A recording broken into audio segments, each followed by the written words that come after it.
Bakit po kaya hindi 500 pesos or 300 pesos?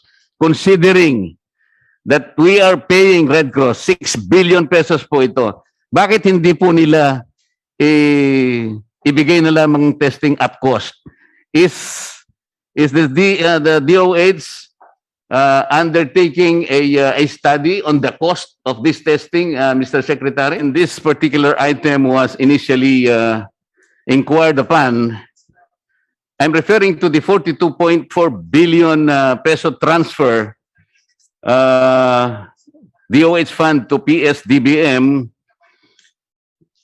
which was initially taken up under a different committee of the House of Representatives. Do you recall that, Mr. Secretary? Yes, Mr. Chairman, I do. As a matter of fact, you submitted to us a preliminary report where at that time, you made mention that this particular issue, itong fund transfer na to, consisting of 42.4 billion pesos, has been partially resolved. You recall that? Yes, I do, Mr. Chairman. Kasi po yung nakalagay na deficiency doon, if I can quote this, sabi niya, the COA made a findings, sabi niya, fund transfer, documentary deficiencies, and unliquidated damages. End quote. Hindi ba nakalagay yon, Secretary? Yes, Your Honor. Yes, Okay. Mr. Chairman. Ang nakalagay lamang po, kaya finlag na mayroong deficiency, sabi niya, fund transfer, documentary deficiencies, and unliquidated balances.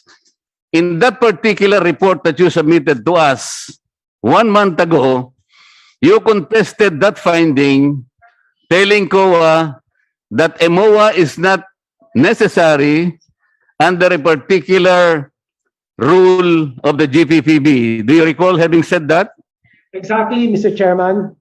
That is And then correct. you also contested the findings of COA requiring you to submit liquidation on pending procurements because DOH is in a continuing process of procurement. That was your argument. Is that not correct? Precisely, Mr. Chairman, that is correct. Okay. Considering that 1 month ago, you made a report that it was partially resolved. Am I to understand now that today, 1 month later, na-resolve na po ba nito fully with the COA? Not yet, Mr. Chairman. We have submitted the letter of the PSDBM saying that there is, in fact, no need to enter into a MOA with them. No. So Secretary, is COA still insisting on the memorandum of agreement as a requirement to your fund transfer? Well, our meeting this morning with COA. Now, my question is COA is still insisting that there should have been a memorandum of agreement in the transfer of funds? Yes, Mr. Chairman, there is still that insistence. Did you not tell COA that I think they are requiring you to submit a MOA on the basis of their own circular? This is circular number 94-013. But did you ask or did you tell COA that this circular cannot go against or it cannot even prevail under Bayanihan 1 because Section 7 of Bayanihan 1 categorically said that any rule, any regulation, any law, any order that is inconsistent with this law will be nothing. And COA should understand that. I think the COA representatives are present today, Mr. Chair. Ibig ba nilang sabihin, yung kanilang circular na yun will prevail over Republic Act 11469 or Bayanihan 1? Ito po yung nagiging problema. Ang sinasabi lang po rito ay fund transfer documentary deficiencies.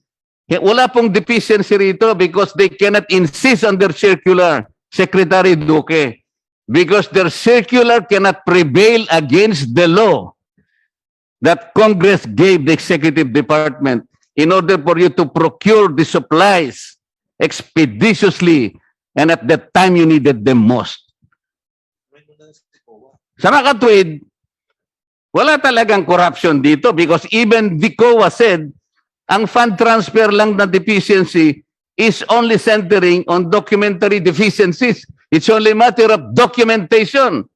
Earlier, Mr. Chair, even the COA categorically said that there was no overpricing, there was no ghost delivery, and there were no corruption. O bakit ngayon ano na naman ang pinalilitaw? Teka, bago ako magpatuloy na meron ako naisip, Mr. Chair. Total, nandiyan na po si Secretary. Mr. Secretary, I need to inform you that some reports came to my office that there are private citizens calling your attention. I think they filed a complaint before your office. Hindi ko alam kung dumating na po sa inyo. It's about certain staff in a hospital in Subic who were tested positive by the PRC laboratory in Subic. They are all vaccinated staff of the hospitals. And because they doubt the result, that they became positive, they have themselves retested on September 6. Nangyari po to September 3. After 3 days, they have themselves retested in another facility.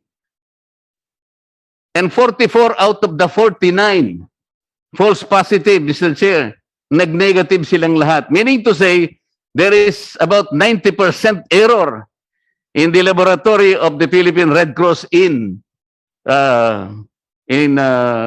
Subic. Anyway, I'm not going to expound on this. I think my colleague here, Congressman JJ, will expound this kasi mukhang nakaka-alarma po yung considering our need to be very accurate in our data. Mahirap po ito kapag hindi na ninyo na ayos ito. Are you aware of this, Secretary? Yes, Mr. Chairman, I have with me the actual communication coming from a complainant, but who has requested for anonymity. But I do confirm that there is that complaint, which is being investigated now by the lab network headed by under Assistant Secretary Nestor Santiago, whom I believe has already relayed to the RITM to do an evaluation or an assessment of this complaint. Okay, Secretary, meron din po kasing ang dami nagtatanong sa akin dahil yung pong ibinayad natin sa PRC na nanggaling po sa PhilHealth. Now, by the way, how much have we paid so far? Somebody told me that the PhilHealth already paid 6 billion pesos to Philippine Red Cross. Is that correct? That is correct, Your Honor, Mr. Chairman. In employing RT-PCR, ito pong testing natin, tama po? That is correct, Mr. Chairman. Po nila kasing malaman, nagsimula po kasi yung cost niya ay 4,000 pesos per testing. Ngayon po magkano? If my recollection serves me right, it's about now 2,800. Okay. Sa Makatwid po, merong variable ito Nagsimula po sa 4,000, ngayon naging 2,800. Bakit po kaya hindi 500 pesos or 300 pesos?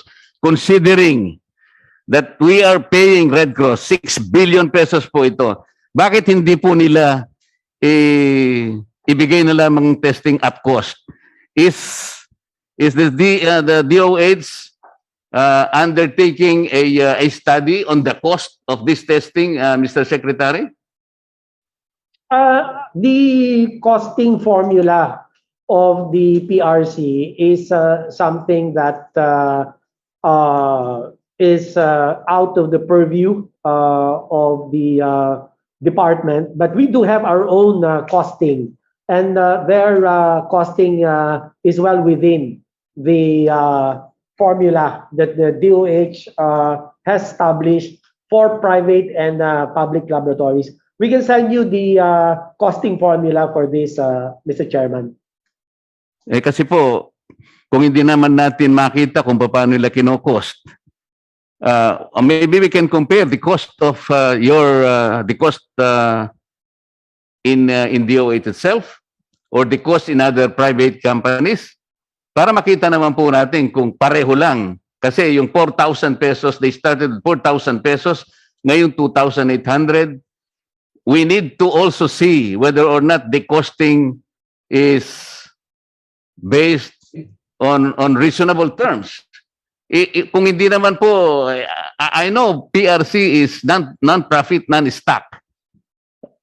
Sana kung hindi tayo nagbabayad o nagbibigay ng ganong kalaking pera, 6 billion pesos have been funneled to PRC.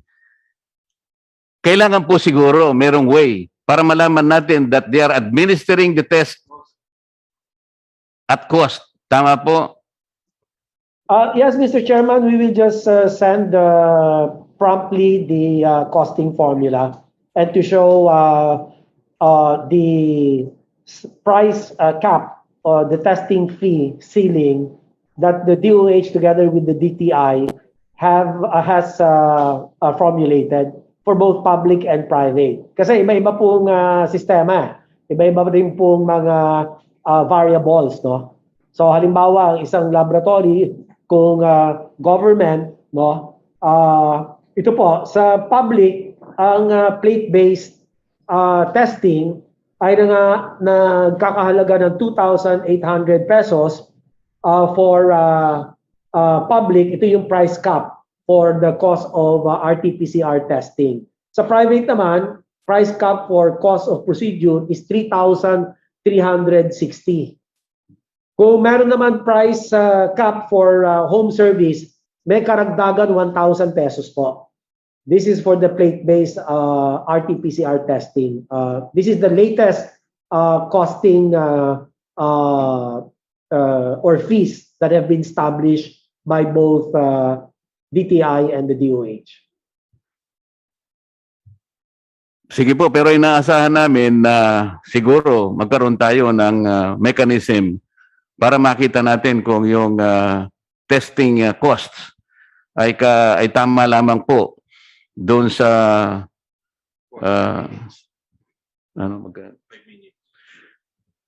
what we are trying to say, Mr. Secretary, there is a need for us to rationalize the costings, mapa-private, mapa-public. I think we need to do this sapagkat malaking pera din ang binibigay natin sa Philippine Red Cross. 6 billion pesos po.